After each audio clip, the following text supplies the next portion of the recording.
Hey, bonsoir ou bonjour, ça dépend où vous êtes. On va se faire une petite présentation rapide. Ça y est, on va démarrer ensemble toute la partie .NET 6. .NET 6 arrive dans très peu de temps. Et ça fait un petit moment chez Dev2Because qu'on se pose la question. Mais qu'est-ce que ça devient .NET avec .NET 6? On va le découvrir petit à petit, pas à pas, à travers du Twitch et à travers des vidéos. Et on va démarrer tout de suite avec une grande nouveauté. Alors, vous voyez là, je vous en montre une partie. Je vais le reconstruire avec vous, ce projet-là. On va faire des minimal API. Vous allez voir. Alors après, est-ce que c'est bien ou pas? On va discuter. Vous allez voir, ça va faire un grand changement. J'ai installé Visual Studio 2022 en preview pour vous. Je vous invite, si vous voulez, à suivre, de faire la même chose, si vous voulez suivre tout ça. Installer Visual Studio Preview 2022. Et puis installer .NET 6. Hey! Allez, c'est parti. Ce que je vais faire, c'est que je vais démarrer un nouveau projet. Ici, je vais démarrer un nouveau projet. Donc pour ça, je vais faire ici, je vais ouvrir un Visual Studio Preview. Je vais créer un projet ici. Voilà, Web ASP.NET Core impeccable. Je vais faire suivant. Je vais l'appeler Minimal Web API. Ici, on va faire un .NET 6 impeccable. Je vous ai fait un repo d'ailleurs dédié pour ça. C'est trop cool. Je vous le mettrai en lien. Et puis ici, vous faites suivant. Vous choisissez bien .NET Prévision, préversion, impeccable. Vous faites créer. Vous allez voir, il y a pas mal de changements. Pas mal de changements par rapport à ça. Donc ici, regardez déjà. Oh. Ça change énormément sur un point. Alors, je ne suis pas sûr que vous voyez tout dans l'histoire. Donc, je vais, comme d'habitude, diminuer un peu mon écran. Parce que j'ai un ultra wide. Voilà, normalement, vous devez tout voir là. Ça sera beaucoup mieux. Hop, ici. Qu'est-ce qu'il y a à voir là? Déjà, je pense que vous le voyez tout de suite, le changement. C'est un truc de fou. Alors, je l'ai appelé Minial, c'est pas grave. Ici, il n'y a plus de start-up.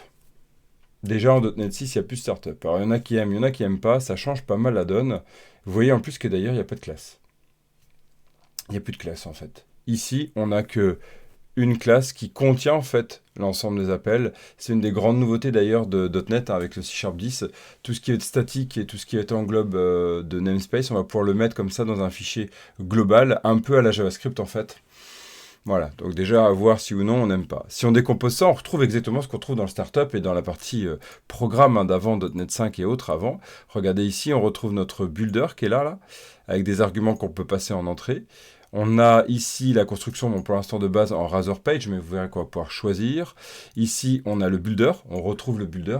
Ma foi, c'est exactement le même principe, simplement c'est un peu mis en... Alors, je vais essayer de zoomer voilà, pour que vous voyez mieux. Ici, c'est mis dans le même principe. On retrouve la notion d'environnement, on retrouve la notion de redirection, de routing. Bref, ça ressemble beaucoup. Et il y a le app run à la fin. C'est juste en fait une fusion des deux. Et donc, c'est ça qui change un peu la donne sur cette partie-là. Bon, on va voir ce que ça donne. On va aller découvrir ça aussi sur la partie présentation, sur comment faire, par exemple, pour rajouter un service. Alors, on va aller rajouter tout de suite un service, parce que nous, on aime bien comme organiser chez Dev2BeCurious. Vous avez vu, Visual Studio 2022 change un peu niveau visuel, à voir si c'est bien ou pas. Pour l'instant, je trouve que c'est un peu trop fade à mon goût sur les dossiers, sur les couleurs. Vous y ferez aussi votre avis. Pour l'instant, voilà, c'est un petit retour là-dessus. Je trouve que c'est un peu trop fade, les couleurs. On va voir. En tout cas, j'ai activé la partie aide à IntelliSense, IntelliCode. Impressionnant. Là, elle est encore plus intuitif qu'avant. Donc ici, on va l'appeler Services. Et puis là, on va renvoyer juste des utilisateurs. Donc là, je vais rajouter des utilisateurs. Donc je vais l'appeler User Service, une classe normale. Voilà, ici. Et là, je vais faire pour l'instant un public ici. liste de... Donc là, on va la mettre objet pour l'instant, parce que je n'ai pas encore créé. J'ai fait un ghetto. Voilà. Alors, je vais même renvoyer ici un task de cette partie-là. Voilà. Et là, pour l'instant, je vais refaire un return de task.from_result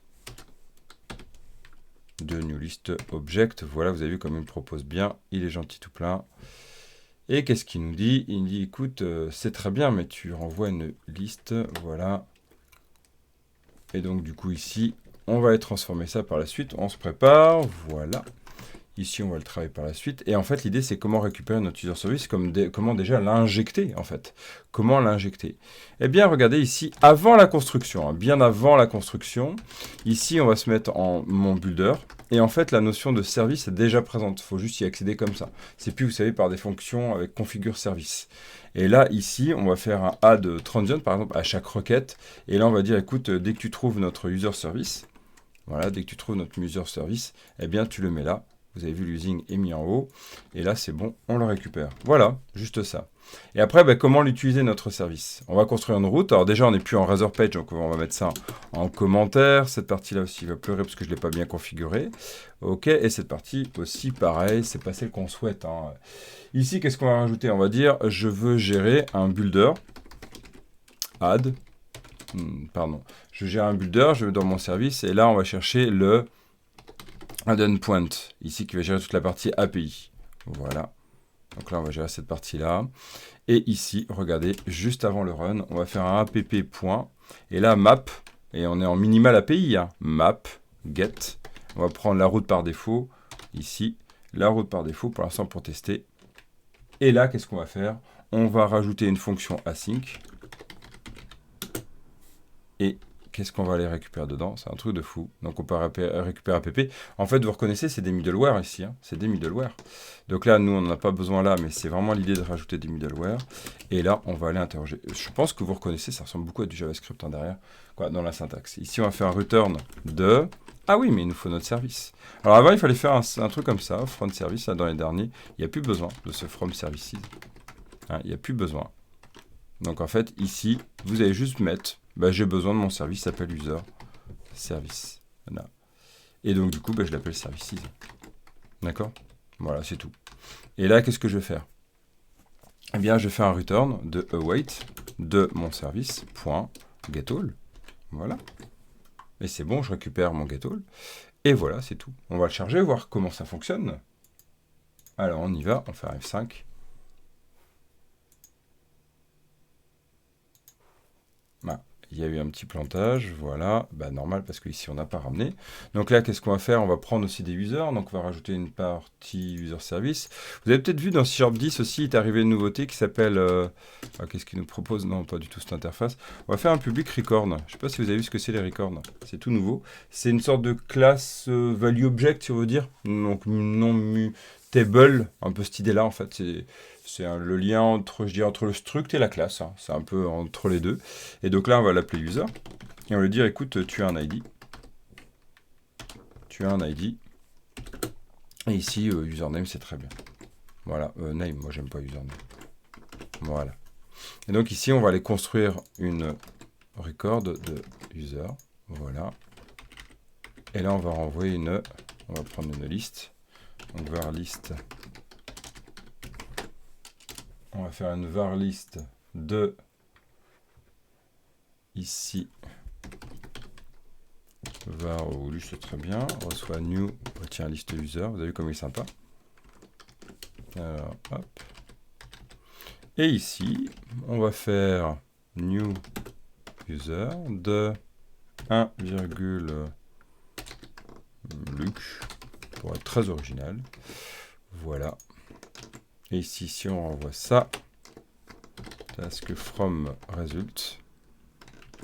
Voilà.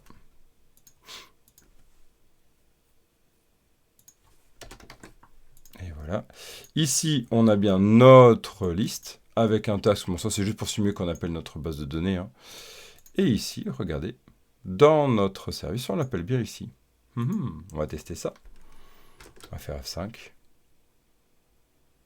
Donc là, c'est lancé. Regardez, on arrive bien là. Notre service est bien injecté. On va faire F11. Et voilà, regardez. Tadam, minimal API, check, réussi, bravo. Yes, c'est cool, on a réussi et ça y est, ça fonctionne vraiment bien, c'est cool. Et voilà, donc vous avez tout le schéma d'une base simple minimal API. Vous voyez qu'ici, on a toute la configuration. Alors tiens, on va peut-être rajouter, avant de nous quitter, la partie Swagger. La partie Swagger ici, qu'est-ce qu'on peut rajouter?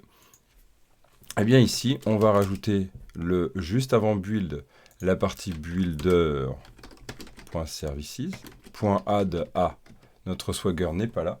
Donc bah, comme avant, les mêmes réflexes. Hein. Ici, on va gérer le package NuGet. On va se mettre dans parcourir. On va chercher Swagger. Voilà, Swagger. Et donc là, c'est celui-ci. On va l'installer dans sa dernière version. Oui, j'accepte. Voilà. Et là, on va faire builder.add. Ça serait bien que tu me proposes tout. Add Swagger. Voilà. Alors, il y a Swagger Gen. Nous, il nous manque l'autre. Du coup... Alors, pourquoi t'as pas voulu? C'est pour grave. Add. Alors, il est où? Bibliothèque. Add.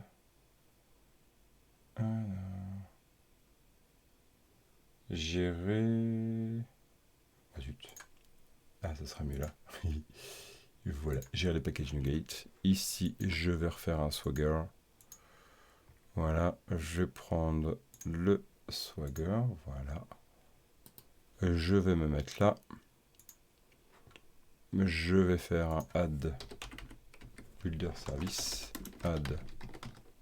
Voilà, Swagger Gen, celui-ci, c'est impeccable. Ici, je vais aller construire mon objet. Je vais les construire et vous allez voir, je vais rajouter aussi toute la partie en fait de configuration. Et puis il faudra bien que je le dise après préparation. Donc là, comme avant, hein, je pense que vous connaissez ça, hein, c.swaggerdoc, tab. Là ici, qu'est-ce qu'on va mettre? On va mettre par exemple la V1. Voilà. Ici, on va mettre quoi? Eh bien, nous, Open API, impeccable. Et qu'est-ce qu'on va mettre dedans? Le title, par exemple. Et là, on va chercher quoi? Le builder.environnement.application name, par exemple. Et la version, bah, c'est ce qu'on disait, la V1. Voilà, ça ne change pas grand-chose, hein, c'est juste dans l'écriture. Il manque un point virgule. OK. Et là, ici, comme avant, app, on l'a pas run encore, allez, build, app.use Swagger. Voilà. Bon, on lance ça.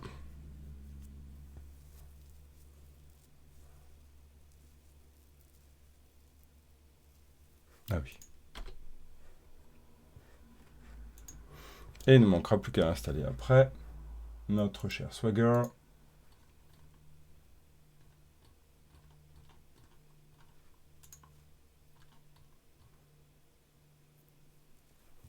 Et il nous manque ici un point à rajouter. Vous avez vu là pour l'instant on a juste l'URL.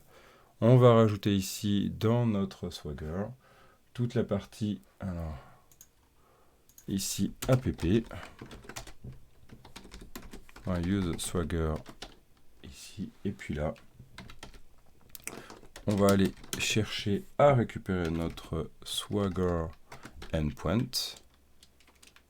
Où on va mettre, bah vous vous souvenez, un Swagger slash, donc la V1 slash swagger.json. Voilà. Et puis ici, on va mettre V1 déjà. Ça sera pas mal pour tester. Alors, qu'est-ce que tu pleures? Ah, c'est bon. Voilà. Qu'est-ce que tu pleures? Qu'est-ce que tu pleures? Ah, c'est bon.